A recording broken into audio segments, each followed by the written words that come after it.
This is the Quest for Glory 4, Part 14, Let's Play / Walkthrough, and I guess my YouTube handle is Sierra Game Scott, and we have been working our way through The Wages of War, one of the more neglected games in the series, and part of it's because, to some degree, it neglected its fans. But anyway, if you have been following this series of Let's Plays, I have taken a little time off and done some work on the game without recording it, and I did so, as I mentioned before, to try to deal with some of the skills you have to increase, and it's kind of tedious to do so, and certainly not something worth recording. So we made a little bit of progress in terms of fighting monsters. I was able to get some blows on the dinosaur, but I'm afraid I'll probably need to do a little bit more work on that, but we can take down the giant ant pretty easily now, so that's some good news. Anyway, one of the things I did invest a lot of time into last time, or while I was off video, was walking across this bridge, and it takes a little bit of time before you can actually make it across consistently, and until then, you really can't do anything else. But now, as we're about to see, Uhura's coming up, and I should tell you, I took about a day of game time to do this. So we are actually, the chronology is a little bit cut off. Nothing major happened. I made sure not to go to anything or see anything too important, but I did spend the time training and practicing, so we're a little bit in the future than when we were beforehand. So anyway, at this point, she comes, and she's going to show us how to use the bridge, so I'm going to let the game run, and we'll see what she has to say. Okay, so she's telling us that she will demonstrate to us how to use the bridge for the initiation contest, and we don't really have a chance to reply, so the game just goes into autopilot, assumes that we do want to learn how to do this, and actually if you do not learn how to do this, the game does it for you automatically, and you pretty much lose when it gets to the initiation contest itself. So she's telling us that the easy part is walking over the bridge, which I guess it is, and then part of this is building up your skill, being able to do it, and part of it's actually knowing which buttons to press when you actually go into the contest. So she's going to go through a couple moves, and I'm going to let her just show us the moves. And so this is jumping, leaning to the side, and crouching down, I believe is the last move that she's going to do.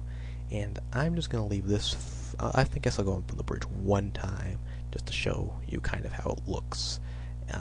And we need to practice this, and this is just another thing I'm going to have to do off video, just because it is, once again, tedious. But I'll go up there one time, show you one of the moves, will most likely fall off, and then we're going to go to the main camp. I actually tried recording this particular segment once before, and I looked around the village, and we can do most of that in the morning, but if you come through the wrong way, the character actually kind of there's a bug in the game, and our character is sort of like dancing off on the side, which is kind of funny, but also kind of interrupts the flow of the game, and probably is somewhat of a waste of your time for me to just pause and restore and everything. So I just decided to record this over again. So let's try this one time. I am not going to save. I'm going to take a risk that it won't freeze on me again if I go through, I think, the correct path, and I just don't like saving during the video because it does take time. So we saw how it works. Maybe I'm absent-minded. Maybe we did that twice. I apologize if we did. In any event, we're going to go see what's going on at the center of the Simbani camp. Okay, now it's working properly. Before I came through this side, and the game didn't like that. He was kind of dancing around. So this is a storyteller, and he has a story for everyone.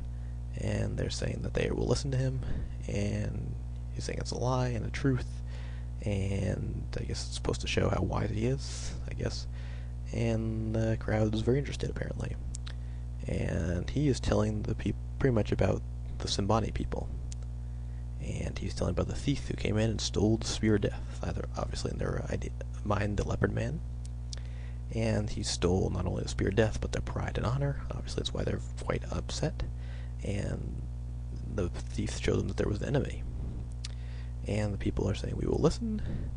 And now the people are angry, and they are suspicious of strangers, and now they're obviously somewhat happy to go to war.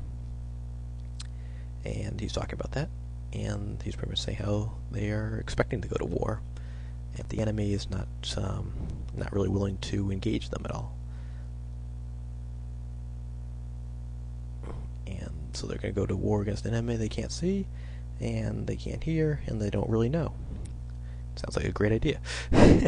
So they don't know who's going to win the war, but the people know that they need their spear, and I guess at all costs they will try to get that spear.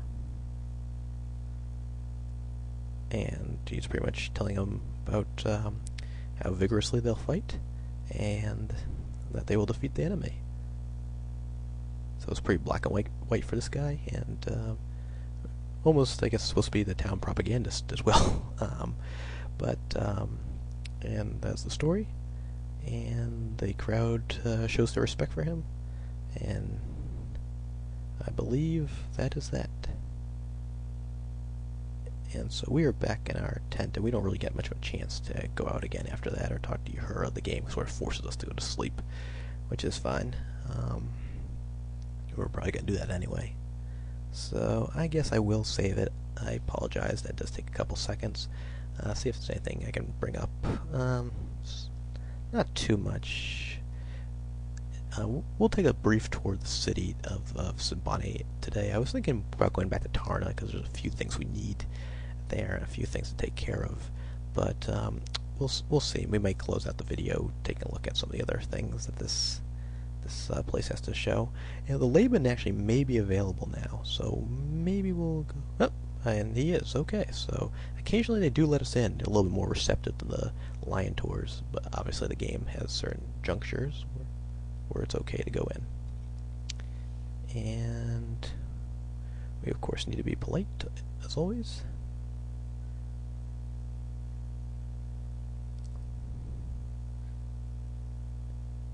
Okay, so I guess that was excessive.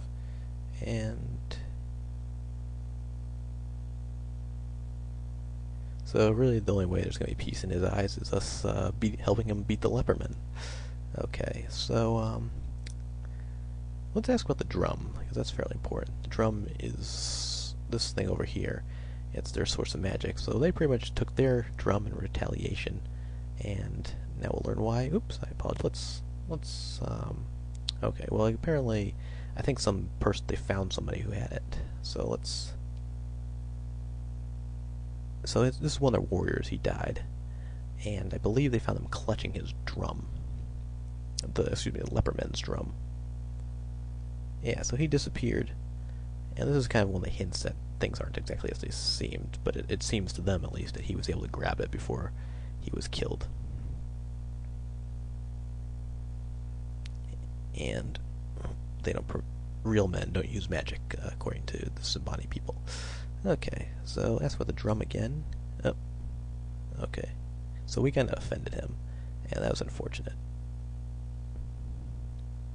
Let's see if that decked the honor at all. Always have to be a little bit cognizant about that. Doesn't look like honor was affected at all, so he was kind of ticked off from that. Unfortunately, we didn't get to glean some information. So I guess that's not the guy to push if you want more information on anything. But it didn't cost us at all, so I think we can live with that. And I didn't want to spend too much time talking to him, or anybody else for that matter, just because there's certainly enough going on in this game, at least in terms of a Let's Play, that dwelling on things isn't necessary. And, well, it's a fun thing to do. Playing yourself? Oh, okay. So, I actually tried doing this at night beforehand, and Uhura didn't show up, so I'm glad we did it during the day.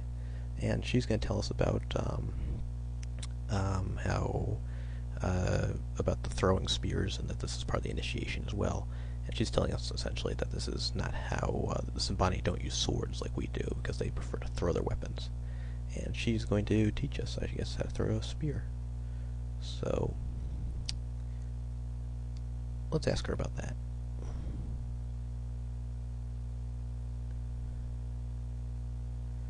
Okay, so she's going to critique our spear throwing ability.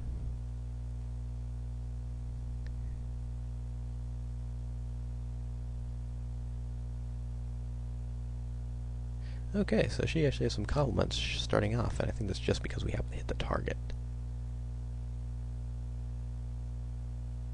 And we'll give it one more shot. Okay, so we hit the target, and she seems to approve of it. This is one of those other areas that that I'm gonna have to work on off video, because I don't think you get to move on to the next step where she'll actually allow you to challenge her until you hit the bullseye there. At some point, there's also moves back and forth, and I am a bit crunched on time. I did not see that coming up, so we're going to have to cut this short, but I think it's a good place to stop. We didn't get in a cutscene, so we will see you next time, and I apologize for the abrupt stop.